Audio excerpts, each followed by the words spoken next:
Welcome, everybody, to the Raad Life, the only talk radio show that takes you along with host and age explorer Rod Gantos on his continuing journey of discovery into life's challenges, opportunities, options, and all the latest and greatest things that come with getting older.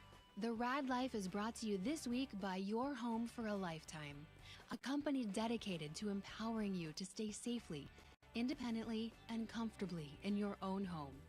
And now here is your host, Rad Gantos. Rad Gantos. Hey, I was too busy here talking to our guest that I forgot that we were actually on the air. It happens sometimes. So anyway, boy, you got a great guest today. Boy, we got a great guest, and it's somebody that actually has been on the show before. Yes. Hey, thanks for coming back. And you know, we didn't scare him away. He said it's kind of deja vu because we started late on that show too. It is a pleasure. Well, hey, we're consistent. Actually, no. So it's a pleasure to be back. No, I think last time you called in from the car, and then made a seamless transfer when you walked in the office. We got to get your guest a little Wow, closer though. he- He's too I'm laid sorry. back for he's a He- Californian. He, He's too laid he back. actually gave me a kudos for seamless transfer. Yeah, that's only because I got a lot of practice on it. Josh. After so subtly I do it after too often. subtly So I digging told- you, so I- Listen to this. after subtly insulting you there. that Wow, you, and I hear I was going to try to paint him in the best possible way. No, Okay, that's I don't what think this is starting out well. Let's reset here. Okay. Anyway, so my guest today on the show on the Rad Life is, and thank you for being here, Josh. I really it's nice to have you back. It is a pleasure to be back. Senator Josh Newman, representing Senate District 29, and actually, I think a happy anniversary is probably in order, right? That you are absolutely right. So yesterday was the anniversary of my election actually being called because it was so close that Right. that was 28th, and the election day was on the 8th. Right. It took 20 days of counting votes to actually make a determination. How close was it? How close was it? So it was. I mean, it was less than 1% out of a total of 300. I think, give or take, 15,000 votes. I won by a total of 2,600 votes, which is less than 1%.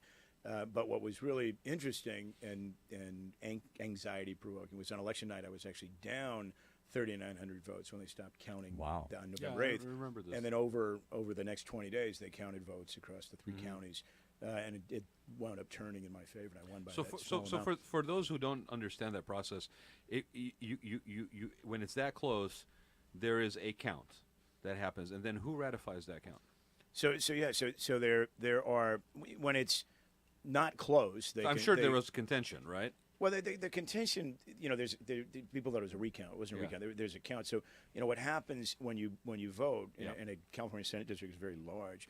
So I have 16 different cities across 3 counties. So there's 3 different What are county the cities registrars. in District 29? Well, so there's, going from Northern Orange County, from Cypress up through La Palma, Buena Park, La Habra, Anaheim. Let's see, where else? My city of Fullerton, Placentia, La Habra. And then it goes up into southeastern LA County, up from Walnut, Diamond Bar, Rowland Heights, a little bit of city industry, a little bit of about a quarter of West Covina, and then in San Bernardino County, the city of Chino Hills. Wow. So all in, you've got people voting for all the different stuff you vote for, Right. different overlays. You're voting for Congress, you're voting for president. So when they count all the votes, it's easy to count those initial increments. But with the difference in my vote was those votes that got counted last. And so those are the last minute absentee votes where somebody sends it in late, it either arrives late or arrives by hand, or provisional votes where somebody went and voted somewhere other than the regular polling station. So when those votes got counted, that accounted for the switch, the differential. Well, let me ask you this, just just sort of in general. Would you say that when it comes to voting these days, it's getting to the point where this is not an unusual situation, where it's pretty close in some areas between candidates?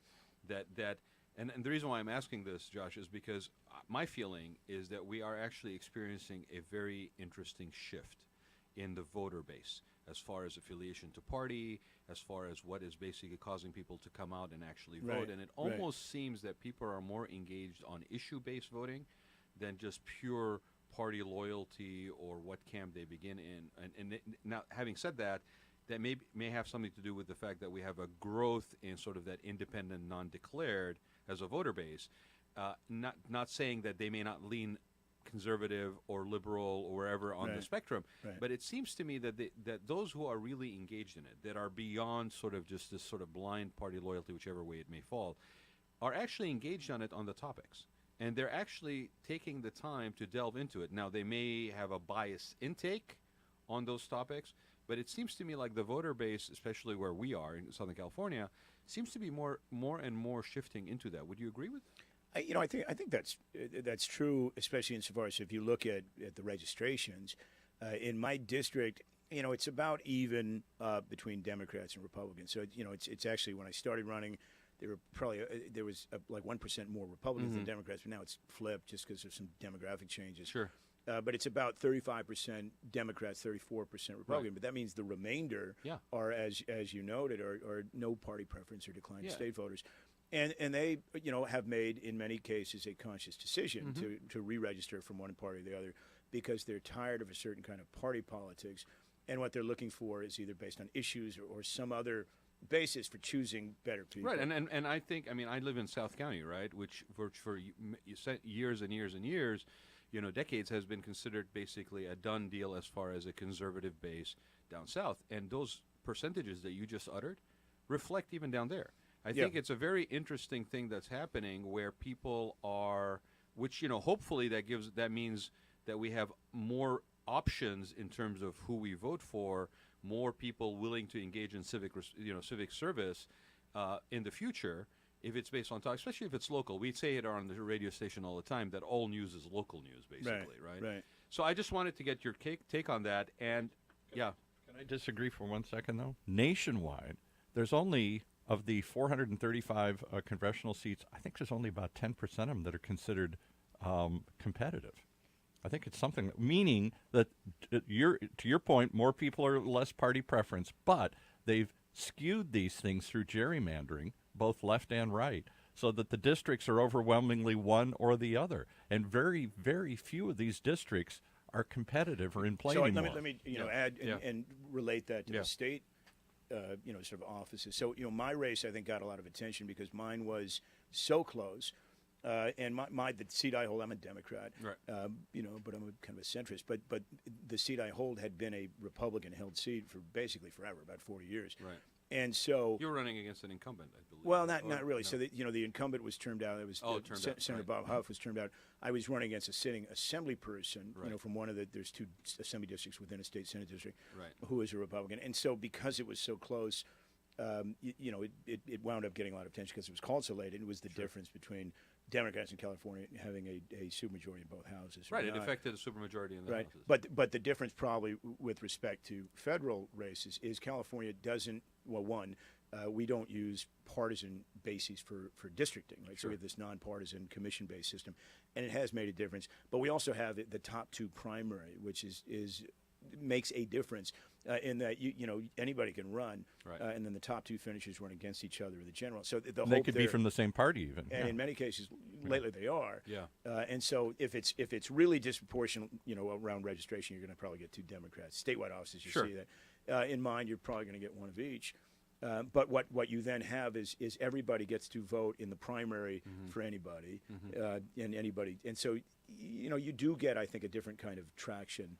But to answer Paul's question, Paul, that may be maybe what it is on a nationwide level. But I actually believe there is a paradigm shift that's happening, and it's for a whole number of reasons. Some of them positive, some of them very reactionary. But there's definitely a paradigm shift. You cannot say to me that election cycles in the foreseeable future and going forward can be played out based on the playbook of previous elections. There's been a paradigm shift in how people are looking at topics, how people are weighing in on stuff, and their willingness to actually abandon party affiliation, even though they may lean one way or the other, but to say, no, I am not taken for granted that I'm going to vote one way or the other. So I will agree mostly, Raad. What I think you see is on either side. Yeah. People, partisans on either side are getting more partisan, sort of on both ends of the spectrum. But it's in the middle where there's a sizable number of people, I think growing, who are just frustrated with feeling not really represented. Yeah, and just like that process doesn't work for them. And I think, and so what you see in terms of changes in registration numbers, that you see Republican voters tend to be older, and so new voters registering. If they're immigrants, or new arrivals or young people, they're more likely to register Democrat than Republican. But people are much more likely that today than they were 10 years ago to register as independents, particularly where in California that doesn't restrict them from voting in primaries. We had Neil in Kelly. other states it does. We had Neil Kelly in here some time ago, and I was shocked to learn that in what is considered to be Republican Orange County historically is not that way anymore. And the largest group of registered voters are not Republicans or Democrats in this county. It's declined to state, that independent third wave that Wave is talking about. So that's certainly grown here. But having said that, California in a whole is now another one of these states where we have a supermajority. It's one party in complete dominance of every office from top to bottom. So Texas, it's the opposite. It's the Republicans. Here, it's the Democrats. So let me ask you this, Josh. You've been in there for a year. You've been very busy with bills this year. I mean, I think what's the final count? I had something. So I had 11 bills. I had 11 bills that I authored that were passed and signed. You're supposed to just sit quiet for the first year and learn where the bathrooms are. You're not supposed I to. was. Think how many bills I would have gotten if I weren't doing that. So okay, so to that point, how has it been? I mean, being now on the inside versus trying to get in. Now you're here. Any insight? How's this year been? So we're going to get to kind of the elephant in the room topic of I do, but I want the recall. I always, Yeah. I can say, despite that challenge, we'll get to it. It's been immensely rewarding. I ran. I'm not a politician by, training or even by temperament. So I ran as a novice to this because I thought, as we've been discussing with independents. Yeah. I'm a Democrat, but I really did feel strongly that people deserve better than they're getting from their public officials, from their elected officials. Amen. And so in my race, there were 3 of us. And I will say the other 2, I was not impressed. I would not have voted for either of them. And I was struck by the fact that there's give or take 1 million people in a state Senate district. And it should be in a state as rich in talent as California. We should have immensely talented people competing to be the final 2 candidates in the general, and we often don't see that, and we haven't talked about that. And there's that's related to how expensive politics is, and kind of and ugly, exactly, and to the extent to which smart people, talented people have opted out because they can do other things that are not nearly as expensive, either in terms of money or painful, or putting cost. Their loved ones through it. I mean, it can get really nasty. Can I just stop for 1 second? Hold on. To that point, though, Josh, I do want to say thank you because you're absolutely correct. I mean, the initial natural reaction is one of flight in a situation like this, and yet there are those, and I want to give credit to all of them that actually still step up and still actually put themselves in that position to try to be of service. And that is not a small thing these days because it is a nasty business. It is an expensive business. It can get really dirty, and it's not just you that you have to think of. It's everybody else, your family, your loved ones. And you don't really, I mean, I appreciate what you're saying. You don't know that until you do it. Yeah. And so my wife is an idealist by nature, but we have this kind of funny conversation that goes on where she has kind of an observation, a question. The observation is always ironic, which is like, oh, now we know why good people don't want to be in politics. Oh, now we get it. And then the question is always, do you still think it's worth it? Right. And I do think it's worth it because, to your point, I mean, if everybody good opts out, you kind of get what you deserve. And, I don't think it's a coincidence. Last time I was here, it was before I ran, it's because I'd been working on veterans issues. Sure. And I think you and I were talking about it. There was a job fair that I was involved in.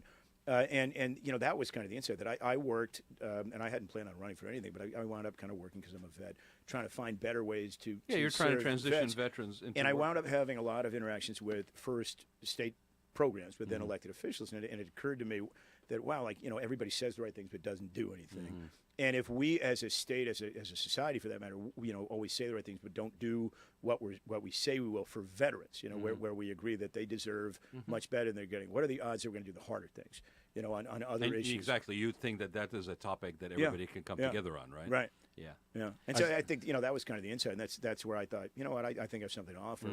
And so to your question, it's been fascinating and rewarding on some level. It's been frustrating, and challenging on some others, but I wouldn't change anything. Paul's got a question. I want to ask you, just think about what are some of the highlights really quick and what are some of the low points in this first year.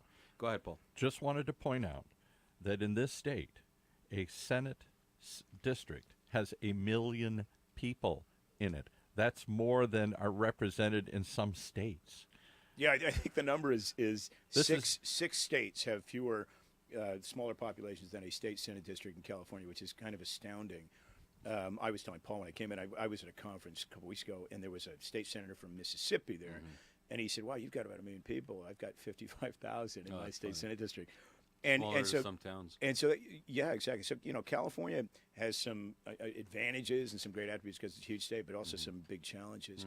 And if there's only 40 members of the state Senate, there's 80 assembly people, and we got a population of nearly 40 million. So we have every right to expect those 120 people to be talented people and to be ethical people and be hardworking people. So what are some of the highlights in the last year? And what are some of the low points? So, so legislatively, I'll start with that. So, very satisfying to get some good work done. First for veterans, got some money for veteran resource centers in community colleges to ensure that any vet, when they come home, they go to any of the 114 schools, that they get some basic, baseline support to ensure that they'll get off on the right foot in their next chapter.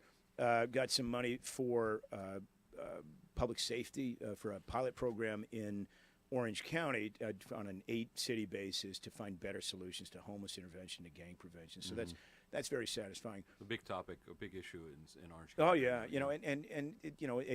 a problem that has defied easy solutions. And the challenge is you can't solve these problems at the state level, and it's awfully hard to do at the municipal level. Oh, we were talking about people before the show started. We were talking about how sometimes there's a perpetuated sort of invitation to continue a denial, being in a bubble, and I think those issues of the homelessness and poverty in places that are affluent like Orange County, there's a certain amount of bury your head in the sand, and it's not my issue, not my backyard, push it off to somebody else. But unfortunately, or maybe fortunately, we cannot, do that anymore. And we should be facing these issues. We should be addressing. You mean we just can't round them up and ship them to the next city? Well, and that's sadly, Paul, that is some of the stuff that I hear from very intelligent people that feel like not in my own backyard, and yet, and I've mentioned this before, and I will mention it again. Where I live in San Clemente, the city of San Clemente, I apologize to any council members that I know, but it really was kind of a little foolish to try to play fast and loose with the state law about basically zoning an area for a homeless shelter. And what ended up happening is they got their wrists slapped, and that was fast and loose with my taxpayer money.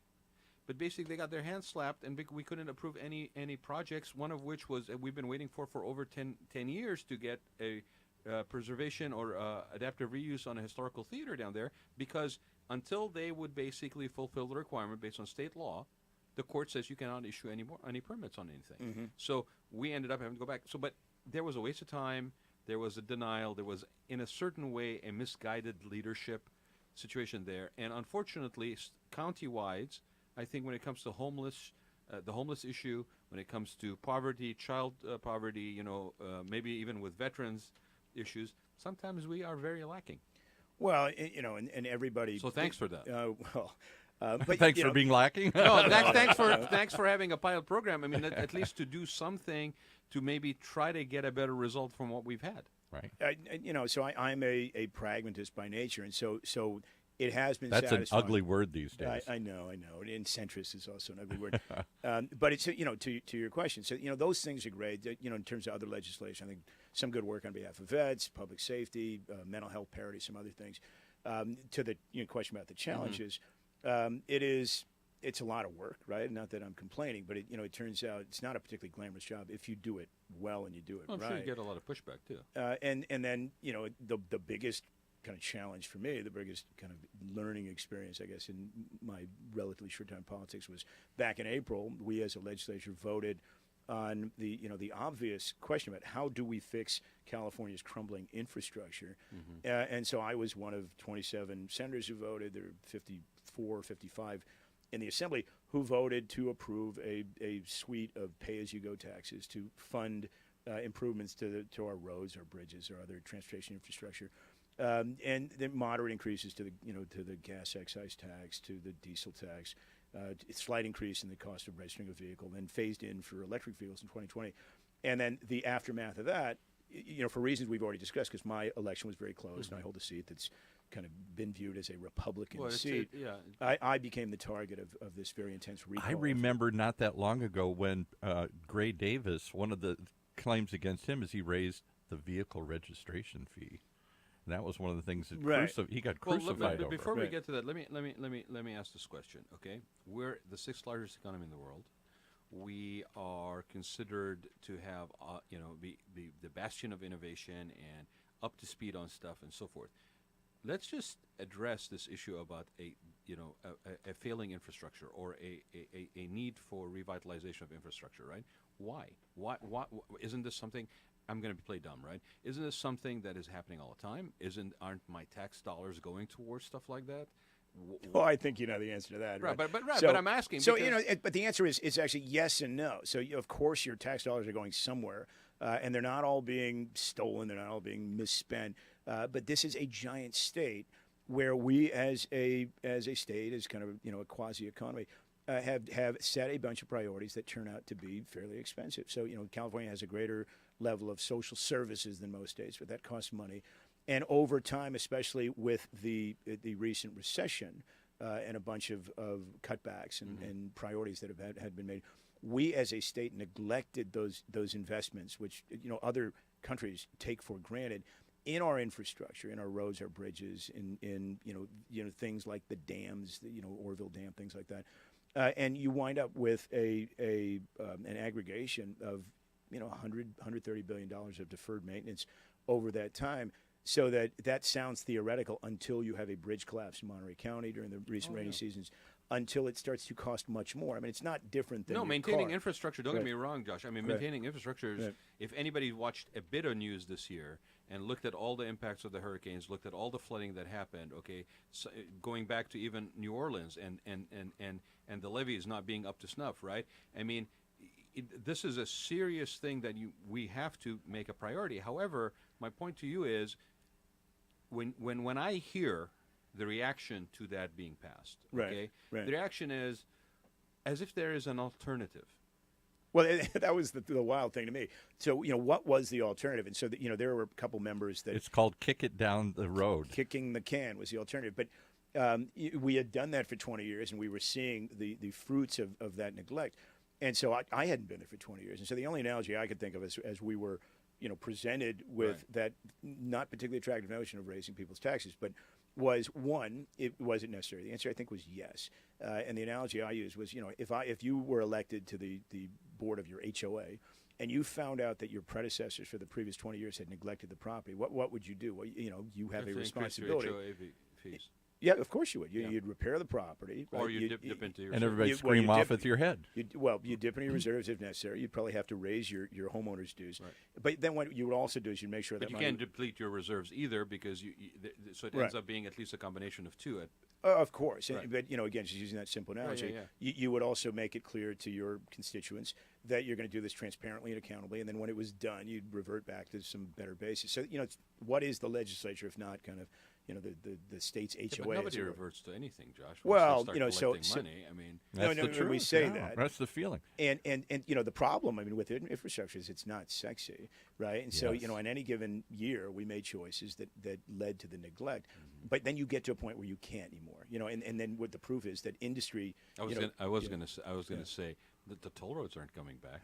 Nobody's giving back the toll that. roads. I'm not so let me. Well, I will say in other states, Raad, you have toll roads that were phased out deliberately. That was the way we paid for the freeway systems, on the East Coast and other places. Right. But that's a philosophy or government thing, which is is that how we want to run our government, our infrastructure? And it's sort of a separate conversation. All I'm saying, and it's sort of a tongue in cheek, is that when we say it's transparent. That tends to be transparent until a certain point. Well, I'm saying it should be. It should be transparent. I'm saying it should be transparent. So, as a member of the legislature, and it shouldn't be permanent, such as in the case of when we needed to build roads and we set up a joint powers agency called the TCA, and we basically had a representative from every city. The plan was to build roads, to pay them off, pay the bonds off, and then return it to public use. And the way it has materialized is that wasn't the case. Ain't gonna happen. continues Well, to so, not but, happen. it, but It's a I will cash say, cow, basically. so, but it doesn't have to be that way, Right. and we've allowed it to be that way. And one of the reasons we've allowed that to happen is because we haven't been more disciplined and more forthright with the voters about how we'll pay for infrastructure. So how is this different? Well, this is different. One, because it was necessary, but I'll say my contribution wasn't just the vote, right? I was one of 81 members who voted for it. My contribution was actually a constitutional amendment that was done on the same day in parallel. That if it'll go to the voters in June, that if it passes, it'll amend our constitution to ensure that none of that money that will be raised through SB1 through these new taxes can be diverted for any other reason. What? That's the old shell game. You raise it from one thing, you spend it on something else. Well, that's not how it should work, and I do think that voters and citizens deserve the assurance that if you're going to pay your hard-earned tax dollar to the government, that you should get full value for it. So is this amendment that goes to the voters? Is this specifically for SB1? Yes. Okay. So SB1 created a couple new revenue streams, and so it'll make clear by amending the Constitution that these monies can only be spent for the appropriate uses, and that's transportation and the infrastructure. But didn't we do some of that for education and stuff too? So what happens if it doesn't pass? If the amendment doesn't pass, we have a bill that passed. Right. No, we'll still raise the funds, but it's not as secure. Okay. Right. And so some people have said to me, like, well, why do we have to do that in the first place? Why can't we trust you? I don't have an easy answer for that. You should be able to trust the government, the people who you elect to run it. But it's, again, a big state, lots of competing priorities, things change. And a 1% change in direction in a big state like this is a lot of money. But you try to put in to play something that would try to manage and ensure as much as possible that to happen. Sure. And you're putting it out to the people to actually decide whether that's something Right, they and want and that's kind of the essence of, Right. of representative democracy, Right. participatory Right.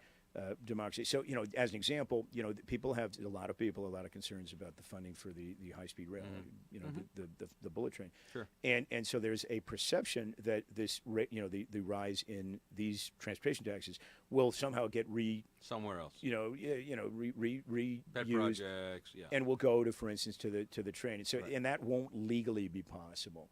Now, can you stop people from doing unethical things? No, but at least you have recourse. Of course. If this passes. Yeah. Okay, so you said that 80 people voted for this. 81. 81 people voted for this. Me and 80 others. Okay. Yeah. Was it voted on along party lines? Well, that's the irony. So it was yes, with one little exception. So in the assembly, where to raise taxes in California by the virtue of the Constitution, you have to have a 2/3 vote. So 2/3 of 80 is 54 in the assembly, and that was all Democrats. 2/3 of 40 in the Senate is 27, and that as it turned out, there were only 26 Democrats. The 27th Democrat had made one of these I'll never raise taxes pledges, so he didn't vote for it. So it was actually a Republican from the Central Valley who got the Senate to 27, and yet I became the target of this recall effort. Because it's really more of a pretext than anything. It was an opportunity. I think you're. I mean, if I was to target a point where now that there's a supermajority, and regardless of where, just for the sake of winning, basically, I would basically look at something that, like in your case, was very close. Sure. It had a lot of visibility in how close it was, and then you are one of the 81 people. So basically, I'm going to go after you because that's a recent story of where you shifted. Oh, and believe me, I understand the logic. But if you think about if you make a distinction in public service and politics, that's the politics. Right. On the public service side, I'd like to think I'm a good, diligent public servant. But so the argument, to throw me out was that I voted the same as 80 other people. Doesn't make a lot of sense unless you're honest that it's just purely partisan politics. You said 27 Democrats, right? No, 26 plus 26 plus 1. In the Senate. In the Senate. Okay. Yeah. Right. 81 overall in both bodies. Right. Okay. So 54 in the Assembly. So was it heavily Democrat? Well, Sure. 26 out of 27. No. Yeah. My point on this is this. You're talking about infrastructure needs. Are you telling me that based on party politics, one side of the aisle basically had no interest in basically supporting infrastructure. I suppose, Red, you could infer that. So only one Republican out of the remainder, which is there's 13, and so the other 12 voted no. So here's they voted no to fixing California's infrastructure. Here's how I'm wired. Yeah. Okay. I'm a solution provider by nature. Okay, and what I do, and every day when I encounter a situation, you identify that the legitimacy of the situation. And then you don't bury your head in your sand, and you face it, and you try to figure out a way to actually resolve it. My friend, you would be just as bad a politician as me. I know, but as a voter, Yes. I'm Yes. trying to understand if we actually have a quantifiable issue with infrastructure in the state of California, and we need to address the need to take care of that, right? That the alternative to not finding a vehicle by which to do this, wherever it may be, okay, reallocating stuff, putting out new tax, whatever may be that mix of things, right? If I am actually not working diligently to deal with the issue of infrastructure rebuilding, then I basically am being completely irresponsible. But the Republican position would And be... if that's based on party lines, It's no not- raise taxes, okay, then give me an alternative. The alternative would be to slash services. They want to slash all these services. Well, but so you already got enough money. that is spend fine. it somewhere else. That is fine if you present a plan and we can argue about that plan. There, in the case of this. It's exactly this bill, where I was going with it. There was no alternative presented other than as we see these days, is somebody's got a plan, they're going to bring it. So don't vote on this now. So we've been doing that for 20 years. But politics in this country has shifted from actually being an active participant in solution provision. It is enough, it seems, for people on both sides of the aisle to say, no, I'm just going to vote against what they want. Oh, sure. But not really spend the time. I mean, Both sides I do it. hate to put it this way, but when you basically scream bloody murder for 7 years about repeal and replacing of something, and you don't have a plan in place the day one that you basically now have a majority, what the heck were you doing for the last 7 years as a representative of the people? You never wanted to replace it. And I think that analogy is a good one. And I think that's true Yeah. with respect to infrastructures. You want the credit that comes with protecting people's tax dollars, but you do not have a plan to solve the problem. Right. Well, and you're not presenting an alternative. Sure. So all the energy, all the time, all the money, all the PR, all the marketing, all the targeting is done to do what? To discredit one side without offering an alternative. But it works. You have just described politics in a nutshell. It works. And But you it know what? works. And that is why people are abandoning both parties. And it works because we've allowed it to work. And so what people are abandoning both parties, but hopefully they're doing something else, which is getting smarter, and hopefully some good people will get involved. And for me, I happen to be a Democrat. The irony of my situation is I'm probably the least ideological member of my Democratic caucus.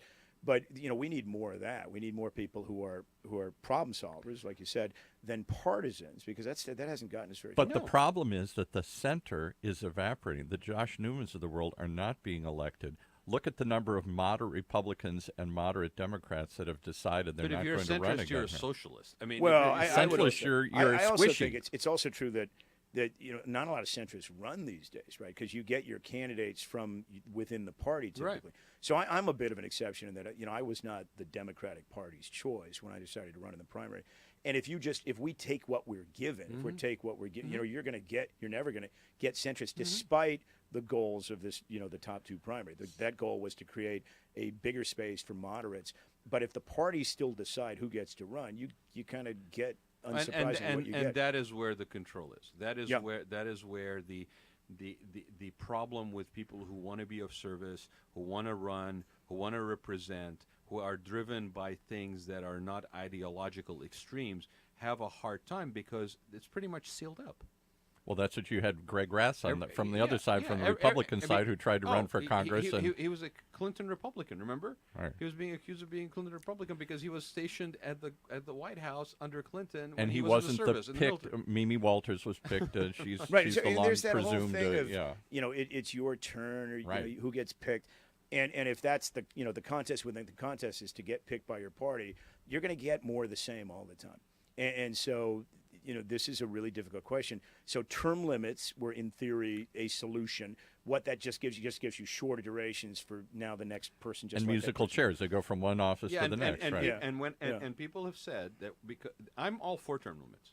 Okay, people say, well, but wait, hold on a second. Once a person gets in and then gets their feet wet, and now they have a little bit of seasoning, then they're going to term out. And I'm like, you know what? Yeah. They go in, they serve, they basically give an opportunity for somebody else. But I don't know and that you it don't solved have the a problem control. like he's saying. I don't know that it So, really but got... if you define the problem a little bit differently, because I don't disagree with Yeah. you, is about how do we ensure that you get good people during those terms? And one other thing that term limits has done is it's made consultants and staff more powerful, right? Because they're the more knowledgeable. But even if we don't get good people, Right. ensure that we get good people every single time, Josh. When you have a higher likelihood of change, I'm not sure that's a given. Your chances are yeah. more likely that you're going to end up with somebody at some point in time that has a different attitude to way they're providing. Why is that true, right? Because you could just get, you'll get a Democrat just like the last Democrat, or a Republican just like the last Republican, especially in safe districts. Why is there any assurance that you're going to get different thinking? Because you have other variables at play. You have generational variables at play. You have change in demographics at play. You have change in population makeup and matrices in play, and all that happens over time. But tell me how a person with a certain ideology today that basically has endless ability to sit in and is basically shored up by an infrastructure and a political system that ensures their re-election. From day one after they get elected, their whole driving reason for being there is to be re-elected for next year. So I mean, I would say that's it's not inherent in the process. It's particular to the people. And there's a certain kind of person who becomes a politician. And, most people aren't like me who get elected kind of out of nowhere at age 52. Most people have been on a city council and then, this, that. And so they've learned a process and a set of rules and a sensibility. And so, I would argue something kind of differently, which is in state government especially, most of the things we work on should not be partisan. Right? Absolutely, So, hands down. so this question Great. about, I think you framed it well about infrastructure. Like, why would that ever be a partisan? When it breaks down across partisan lines, you can be pretty sure it's not about the issue; it's about the politics. And that's true of most things that It's we like should veterans' benefits. It's like I Right. mean, these should be issues that we have no qualm. What shirt color I'm wearing, we're Right. all in it for the same People reason. said but that's that's clearly not true. But that's these clearly days. not true. Right? Yeah. And People have said yeah. that's the power of city politics, though, is that fixing potholes is not a political issue. Oh, but I can tell you, in all the cities in my district, everybody knows, that theoretically your city council member, you're nonpartisan. Right. You run as a nonpartisan. Theoretically. Everybody knows everybody's party relationship, and everybody No knows. secret. Well, and if who's on it's the central nonpartisan, committee. why do you get a central committee endorsement? Exactly. Yeah. Exactly. Yeah. So let me ask you two questions, and he's going to go. One is, so you talk about term limits and other things and the top two contenders. Has any of this really changed the system, or have they just found a way to get the same people elected over and over and over again, same types of people, the same physical people? It seems like term limits didn't change anything because we still got the same politicians. They just swap offices more often. So again, I'm new to this, and I'm kind of naive and all that. But I would say you're not wrong, right? I don't think the sensibility has changed much. It's just the cycles or the timelines probably have changed.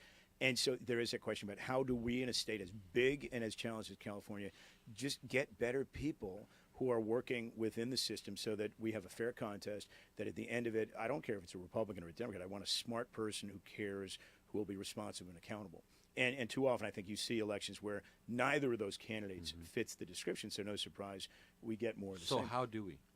That's the second So, question. so part of it is, and, this is a whole other show. I think you have to take the money out of politics so that the Amen. barriers to entry are lower. But there's a more subtle, more complex question. We have to ensure that more people are well equipped with kind of the civic knowledge and the tools to participate so that they have strong opinions and a basis for getting involved at whatever level, so that over time the people that you choose from among to elect at the Assembly or State Senate. So, you're getting good people who are smart, who are civic-minded, and who are unafraid of doing difficult things. Do we institute some sort of evaluation system other than just purely the voter, basically endorsement, every 4 years, or that basically says, "Oh, you've done a good job"? Do we institute some sort of result-oriented? I mean, it happens in corporate America all the time, right? You want a test or something? No, Is some there? sort of result-oriented. But I mean, that's in theory what an election's about. An election really is. I mean, think about what voting really is. Yeah, but right? you know what happens in Yeah. a period of 4 years? I mean, a freaking disaster happens in a No, period no, of I 4 years. appreciate We're going that. down a different but path. I was always struck. But people talk about politics, and it's there's all the games and the money. But what voting really is voting is the process by which we hire the people who represent us in the public sphere. Right? Voting doing is hiring. And a re-election really is an evaluation, if you think of it that way, of your performance. And your managers in this case are the people who hired you. They're the voters. But we have to ensure that that's the right discussion, and that there aren't distractions. It's not all about your partisan relationships or your pretext. And it should be about, did you get good work done? Did you represent the citizens in your district well and fairly? But part of that, like I said, I think the citizens have a role to play in holding you accountable. And the only way you do that is by being knowledgeable and involved. Well, and hopefully that's happening more, because the reality on the citizenship side is that we get engaged every 4 years, in part not because we're lazy over the course of the 4 years, and only get engaged at one time in the 4 years. It's because they have other things that occupy them. There's other realities in their lives, and so. Right, but I would. But I agree with you. I mean, so we're all busy, but you as a citizen, you were talking about responsibility, absolutely, rights and responsibilities. Yes. You have a right to do whatever you want. As a citizen, I would argue you have a responsibility to stay informed and to hold the people who work for us in the public sphere. So what would help? Dude, you're asking me to be responsible for my public official, and I basically all I want to do is try to figure out a way out of jury duty. I mean, well, I've had people say to right? me, you say to somebody, "Did you vote?" And they say, "I don't want to vote. I don't want to get jury duty." And then I always break the news to them. You also get it from the DMV. Listen, as a person that is a naturalized citizen in the United States, okay, who have grown up and lived in other parts of the world, right? I will tell you, I take that very seriously. Okay, I am a citizen and I have rights, but I also have a personal accountability to myself in terms of what responsibility comes with those rights. And maybe it is because I have a reference point, a personal reference points of being elsewhere where I did not have those rights, that I take these very seriously. And I think that's important, and Americans as a whole should be reminded of that on a more regular basis, that we are a very fortunate people. Californians are very fortunate people, and with that fortunate circumstance comes responsibility. And too often people make choices, right? You don't have to vote. And I'm always struck by, I meet people who are so much more knowledgeable about fantasy sports or the Kardashians or something, and at the same time don't know anything about the civic sphere, right? They don't even know that I'm their state senator, or that there's a difference between the state senate and the U.S. Senate. So that's alarming. I mean, and then you have the irony of new arrivals. I got to be the responsible party. No, I got to be the responsible one in the thing. He's got to go. No, I understand. So I just wanted to give you an opportunity, Josh, to give people the website and how they could basically communicate with you before you head out. Oh, so so a bunch of so if you Google me, you'll get to my one or the other of either my state website page. You can see my legislation. Josh Newman, 29th Senate District. Right, that's what you would Google, or NewmanForSenate.com is kind of the more political stuff, and you'll see how you can help. So last question: what do you think about the recall? How do you think you're going to fare? And when does it get decided? So we don't know yet. It becomes more likely as time goes on that it'll be part of the next June election. How do I feel about it? It's sort of a crazy thing that you decide. That you have something to offer and you run, you get elected, and the next thing you know, you're fighting to not be kicked out.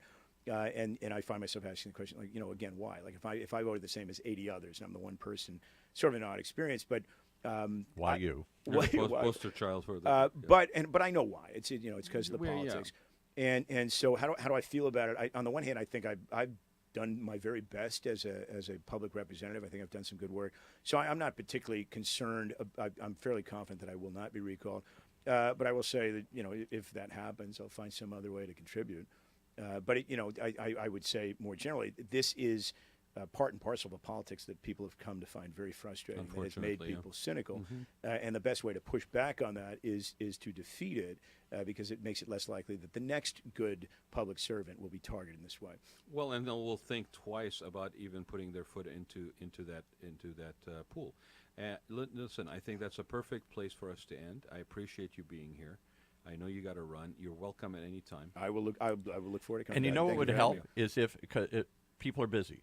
We don't know what you guys know. We don't know what's on the table up there. And sometimes if you could come back to us, even if you just called in and said, here's an issue that the public needs to be aware of. So I would absolutely, I'd be happy to do that. Yeah. And I will give you, I've got a couple minutes. Yeah. I'll give you an issue. So I'm going to introduce a bill in the next legislative year, and no coincidence, and you'll see why, that will prohibit the use of paid signature gatherers to collect signatures for petitions. Right. So you think you're being targeted now? So how can it get worse? Right? And so, because clearly, these processes are important, but when you pay people per signature, you create some very distorting incentives for there are people that do this for a living. Yeah. They will say whatever it takes. Big money in it. Apparently. Yeah. And so in my case, I found out that the people collecting the signatures, and they weren't saying, let's get rid of Josh Newman, he's terrible. They were saying, hey, you want to repeal this gas tax, sign here. They were being paid initially $3, and it went as high as $12 by the end to get to that threshold. And so some very large number of the people who signed For $12, I'll sign it. Yeah, totally. And you get 10 people 10 people an hour, you're making way more money than I am, right? And so by all means, hire people to collect signatures, but don't give them a perverse incentive to distort the truth, to lie to people as to what they're signing. Which is very common, by the way. Right. I mean, the language is skewed, the way the sentences are presented. There's other underlying caveats in it, and sadly, that is the nature of our political system. That's the nature of how people get those signatures to put that recall on the ballot, and we all pay for that. We all suffer from that. I think. In many ways, right? Yes. I mean, yes. we are already probably at the. And every time I say this, then we get lower, right? Every time I think we've hit the lowest bottom possible, as far as integrity, as far as when it comes we to think we to hit the political bottom system, and then we get Trump. and you know what? And you know what? And You're really. and you know what? There is a certain aspect of this, from a contrarian perspective, we get what we deserve. Yeah. Well, you're No, the one saying Sure. only by going through Because this if will we're we not learn. if we're yeah. not engaged, if we're not spending that time, I mean, just a simple example. If you went around and asked people, how many hours are you on Facebook every day? Yeah. How many hours do you actually I'm listen on to right news now. every day? Okay. How many channel variety do you actually listen to in order to basically formulate your own opinion? How much research do you do in something that impacts your pocketbook, impacts your life? Okay, compared to how many hours of dumb, the Kardashians. mind-numbing TV do Exactly. you watch? Exactly. Right? If you're a citizen of the United States, you have the responsibility to be involved in your own democracy. If you are basically counting on other people to do it, then you're only complaining every 4 years. You deserve what you get. Fortunately, I only listen to OC Talk Radio, and that's all I need. Well, that's all I'm listening to in the future as well. And there is how we pay our bills, ladies and gentlemen, right? Paul, Josh, thank you so much. Hey, thank you guys for Really. having me. And It was a again, pleasure. like I said, you're welcome anytime. I would love to have you come in regularly. Let's do it. Um, I look forward to it. and- Even if it's a call, if you say, hey, here's Yeah. something that people need to know about that's affecting you, that you're not aware, it's not getting news, not getting coverage, but wake up, something's happening. I will gladly do that. I look forward to it. Thank you so much. Thank you. Yep. Take care. I think we are going to be closing this episode. I think the only thing to say is get out there, get involved, find out for yourselves. Don't let anybody tell you what your thoughts and opinions should be. Thank you. And Keep listening to and OC keep Talk listening Radio. to OC Talk Radio. I purposely didn't put this out early about Josh being here because I really wanted this show to be very candid. I didn't want to have a lot of people calling in and basically we end up in this tit-for-tat kind Yeah, of no, fight we don't need to back do and that. forth. But having said that, if you're listening to this episode later, if you have any questions? questions, Yeah. go ahead and put them down on OC Talk Radio's page on Facebook or the Raad Life page on Facebook. You can always email me as long as it's not hate mail at Raad, R-A-A-D period Gantus, G-H-A-N-T-O-U-S @gmail.com. I want to hear opposing opinions. I want to hear what your thoughts are. But at the end of the day, if we destroy the integrity of the political process in which we are all subject to, we all pay the price. Regardless of whether you're wearing a red shirt or a blue shirt, we all pay the price. And if you don't believe me, take a look at what is happening in terms of party loyalty and independent voter registration. I'll throw in one thought. I just heard this the other day about Trump. Trump and the people and the movement he represents feels that conflict is the normal course of discussion, that anger and conflict, that we are in perpetual conflict with another. I win, you lose. Trump comes from that zero-sum world. I win, you lose. And we've lost this notion of that's what win-win. That's what the quote unquote performers on the stage are doing, Paul. Okay, there's another thing that's happening that is really infuriating. Okay, and that is that how we justify and defend that behavior is to say, and I'll use the recent example of Trump basically making a reference at a celebration of Native American veterans really. to a person who wasn't even in the room, and the topic had nothing to do with the event, okay? And basically Just making had to reference zing her Senator, one more Senator, time. Senator Warren about Pocahontas, and then saying, you guys are very special people, okay? I mean, In front of a picture I of don't know Andrew about, Jackson. I don't know about you, and it's not an issue of party loyalty one way or the other, but I was embarrassed as an American that this is the representation that we have at the top office in the land. But here's where it really became a pain in my backside, is when that justification of that behavior, nobody talked about whether that was appropriate for the president to do or not appropriate on its own merits. At that occasion, No. right. The response was, well, so you have a problem with the president, but you don't have a problem with Elizabeth Warren basically falsifying her, whatever it is, to Harvard about being of Native American descent. And my response was, wait a minute. When we were kids, that justification system approach that you just did is the equivalent of me going back home, and when my mom says to me, how come you broke that window? My response is, oh, well, but so-and-so broke the window too. Right. We all know how that worked out, right? It didn't cause mom to all of a sudden go, Yeah. you know, you are correct. Making a good point there. You're making a good point there. A little Rod. That didn't exactly happen, right? I probably have the marks to prove it. But I think we have become ridiculous. We've become ridiculous about justification. Based on what? Evaluate a situation based on its own merit. But that's the whole nation. If we see ourselves as tribes in conflict with each other, we're going to fight forever. If we see ourselves as a group of people who have different, if we see us as a United States of America, then we will try and find the things that unite us. If we see us as tribes in constant conflict with each other, then this will never end. You know, if this goes on, I'm telling you right now, somebody presents a piece of paper in front of me that says the state of California should secede from the We union, tried that a little while ago. Yeah. I'll sign it. Oh, my goodness. Why should we be basically coming up short $15 billion every year or $13 billion every year as a donor state to the country? To support all the rest of the states. Yeah. And what are we getting? What are we getting for it? Lambasted as being the liberal elites of the West Coast. I mean, you start slinging shit. What's going to happen is only thing that's going to come back at you is the same equal venom. But you don't realize. And then you act offended because you're being attacked. But Give me a again, you frickin' don't break. come from where I come from. Regardless of party side, by the way, I'm not taking anybody I out put of that the, on my being Facebook guilty about page, this. kiddingly, when that was being floated right after Trump. There was a movement to secede, and it got a little steam and a little attention here in California. Didn't get much, but it got a lot of press. I put that on my Facebook fan page.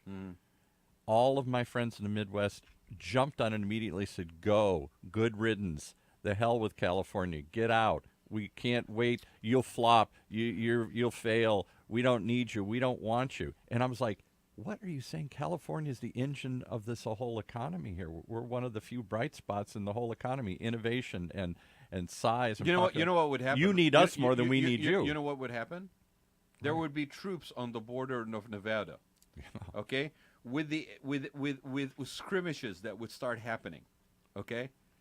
But they literally said, you need us more than we need you. And I said, it's the opposite. This country relies on innovation centers and economic engines like California and New York, which is the irony that we're now going to get punished under the new tax bill if and when it goes through. Hey, but at least we're not Puerto Rico, where we're going to basically get punished for 20% excise tax for anything that they ship out of there. Because they voted against him too. I mean, like this is insanity. It's tribal politics at its worst. And the saddest moment for me is when it's people that I know, and that I've known for a long time, that I know individually, okay, that know that what drives me and motivates me is no bias one way or the other. I want a solution. I want the betterment for everybody. Right. Okay. You're a businessman. Right. That's it. Right. For them to justify a bad behavior by saying that somebody else did a bad behavior, supposedly, allegedly, that never worked when we were kids, and it Two wrongs don't make a right. Two wrongs do not make a right. And if you don't believe me, ask your mother. Yeah. And on that note, thank you for joining us. We'll see you next week on Wednesday. You have been listening to the Raad Life radio show with your host and age explorer, Rad Gantos, brought to you on the one and only octalkradio.net. Join us again next week as we continue our journey of discovery into life's challenges, opportunities, options, and all the latest and greatest things that come with getting older.